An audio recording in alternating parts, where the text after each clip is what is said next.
Barito Putra akhirnya berhasil mendapatkan 3 poin setelah mengalahkan Persik Kediri dengan skor 2-0, di mana ini menjadi poin yang sangat penting untuk Barito Putra menjaga dari zona degradasi ya, ada Persipura Jayapura. Jadi saya langsung ingin mereview untuk pertandingan kali ini. Saya ingin membahas dulu dari line up-nya ya, karena ini sangat penting untuk saya review selanjutnya.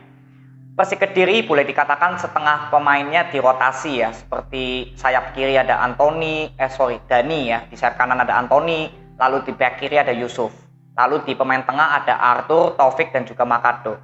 Jadi ada sedikit rotasi yang dilakukan oleh coach Xavier Roca. Dan dari Barito Putra dari awal line up-nya sudah menurunkan full tim ya, pemain-pemain pentingnya semua bisa bermain. Yang bertujuan memang Barito Putra mempunyai tugas untuk mengamankan posisinya ya di Liga Indonesia. Jadi wajar untuk melakukan pemain yang full tim.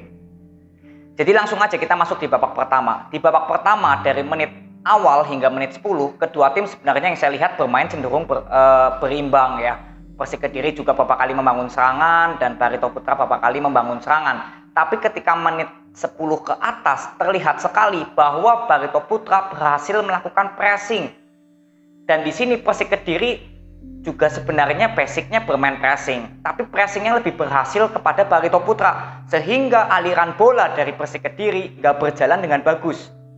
Ini di menit 10 ke atas. Jadi kedua tim sebenarnya sama, bermainnya pressing, tapi di sini Barito Putra yang berhasil memainkan bola pressing, pertahanan yang melakukan cenderung pressing. Nah ini yang membuat berapa kali Barito Putra melakukan tekanan di pemain tengah Persik Kediri hingga ke pertahanan akhir dari Persik Kediri. Dan saya ingin mengomentari penampilan Bruno Mastos di pertandingan kali ini yang benar-benar terlihat skill individunya ini memang cukup bagus ya dari Bruno Mastos. Sampai 3 pemain dari Persik Kediri kewalahan untuk menutupi Bruno Mastos, ada Taufik, Yusuf, dan juga Resnar Pahala Benta. 3 pemain sekaligus terlewati oleh skill individu dari Bruno Mastos. Belum lagi ditambah dari Bagas Kava di sebelah kanan yang melewati 2 pemain dari Persik Kediri dengan skill individunya. Jadi yang saya lihat di sini ketika Persik Kediri melakukan pertahanan setengah lapangan ke belakang, Barito Putra ini bermain cukup sabar dan passing-passingnya juga cenderung lebih cepat ya, dan Bayu Pradana juga bermain cukup bagus yang menurut saya lihat di bagian DM-nya bersama juga dengan Kim. Jadi permainan dari Barito Putra terus melakukan tekanan ke pertahanan dari Persik Kediri, dan saya sangat menyoroti permainan dari Yusuf yang bermain di sebelah kiri. Ini berapa kali dengan mudah terlewati oleh Bruno Mastos ataupun Rafael Maitimo dan juga Bagas Kava jika membantu penyerangan. Ini Yusuf berapa kali terkecoh terus dengan pemain-pemain dari Barito Putra di sebelah kanan. Dan dari sebelah kiri Barito Putra ada Sadam dan Benny Okto yang sama-sama saling membangun serangan. Ini juga Agil penampilannya di babak pertama kewalahan juga menjaga dari 2 pemain sebelah kirinya Barito. Ketika Arthur dan Taufik nggak bisa membendung, ini pemain sayap dari Barito Putra ini memiliki kecepatan dan memiliki skill semua. Jadi berapa kali berhasil melakukan intercept hingga ke area kotak penalti dari Persik Kediri. Nah yang saya lihat kenapa Barito Putra dengan mudah bisa menembus pertahanan dari Persik Kediri, karena yang saya lihat adalah pemain sayap dari Persik Kediri, ada Dani di kiri dan Antoni di kanan yang suka telat untuk membantu bertahan, yang membuat Agil dan Yusuf kewalahan. Karena ketika Barito membangun serangan, itu 3 pemain langsung membantu penyerangan Barito. Dan di sini Agil sendirian, Yusuf beberapa kali juga terlihat sendirian untuk menutupi pergerakan dari 3 pemain Barito. Ini sangat sulit, dimanapun 1 lawan 3 sangat sulit. Jadi pemain sayap dari Persik Kediri yang saya lihat, Antoni dan Dani telat untuk melakukan pertahanan, membantu pertahanan. Ini ya, jadi gol yang dicipta oleh Bruno Mastos asis kepada Rafael Silva, itu jelas terlihat bahwa Rafael Silva dalam posisi tanpa terkawal, yang harusnya itu Agil yang masuk ke area tengah, karena Salbilah dan juga Resna sudah maju ke area depan. Ketika Bruno Mastos membangun serangan dari sebelah kanan, otomatis kan Resna dan Salbilah ikut ya ke arah bola. Nah di sini nih kosong, harusnya Agil yang masuk ke dalam, tapi justru di sini Agil nggak masuk. Jadi Rafael Silva tanpa terkawal berhasil mencetak gol. Nah ini juga kembali lagi yang menjadi sorotan utama saya adalah Bruno Mastos yang kembali lagi dengan mudahnya melewati Yusuf dari sebelah kiri tanpa ada kawalan. Ya, ini jadi skill individu dari Bruno Mastos memang boleh dibilang di atas rata-rata. Cukup bagus untuk Bruno Mastos menjadi playmaker dari Barito Putra. Ya, jadi keunggulan 1-0 untuk Barito Putra. Lalu masuklah kita ke babak kedua. Di babak kedua, Coach Javier sudah mulai menurunkan pemain-pemain intinya ketika Anthony dan Dani diganti oleh Fahmi dan juga Snoyer, lalu Arthur Irawan diganti oleh Fitra Ridwan. Permainan dari Persik Kediri di babak kedua justru hidup. Boleh dibilang mendominasi Persik Kediri di babak kedua, itu mendominasi. Tapi yang saya sayangkan adalah pemain sayap seperti Fahmi dan Snoyer gak berani untuk melakukan intercept ke dalam area kotak penalti dari Barito Putra. Justru Agil yang beberapa kali berhasil melakukan intercept. Nah, ini yang saya beberapa kali sering saya ucapkan ya, bahwa pemain sayap dari Persik Kediri ini harus berani lagi masuk ke area pertahanan Barito Putra. Dan kalau kalian lihat peluang-peluang yang tercipta dari Persik Kediri itu rata-rata semuanya dari shoot yang dilakukan dari luar kotak penalti. Snoyer melakukan 2 shoot dari luar kotak penalti, lalu Makado, ya, lalu ada Fitra Ridwan. Ini semuanya dari luar kotak penalti Barito Putra, yang artinya Persik Kediri nggak bisa masuk ke pertahanan atau area kotak penalti Barito Putra. Ya, jadi ini beberapa kali yang saya ingin utarakan, pemain sayap Persik Kediri harus berani lagi melakukan intercept. Sebenarnya Snoyer ada 1 kali ya melakukan intercept cukup bagus, tapi memang bolanya masih cukup lemah, jadi gampang diantisipasi oleh kiper dari Barito Putra. Dan kiper dari Barito Putra penampilannya juga bagus ya, berhasil memblok free kick dari Resna Pahala Benta ya, itu cukup bagus juga penampilan dari kiper Barito Putra. Jadi penampilan Persik Kediri di babak kedua ini mendominasi.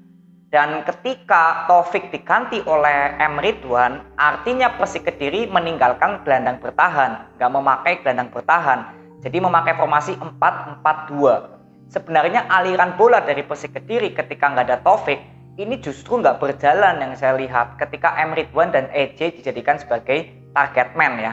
Ini juga nggak terlihat karena apa? Pemain sayap dari Persik Kediri nggak banyak melakukan support dan tidak berhasil menembus back kiri, back kanannya Barito Putra.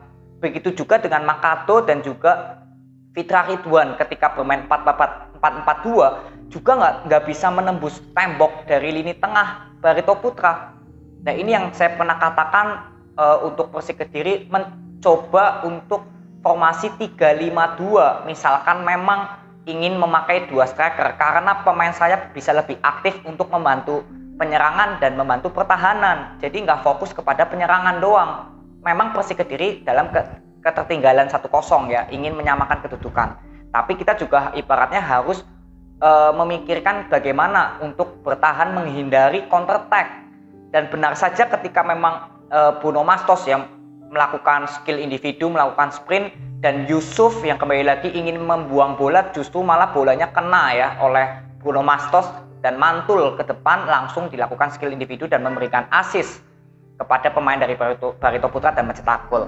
Ini adalah efek dari counter yang dilakukan oleh Barito Putra karena Persik Kediri tidak ada gelandang bertahan dan memang fokus untuk menyerang.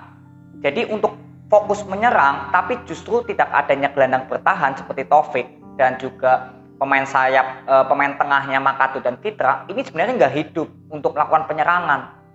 Itu yang saya ingin katakan ya, jika memang sudah mentok, lebih baik memang memakai formasi 3-5-2 seperti yang saya pernah katakan, agar pemain sayapnya bisa membantu penyerangan dan membantu pertahanan untuk menghindari counter attack yang dilakukan oleh musuh.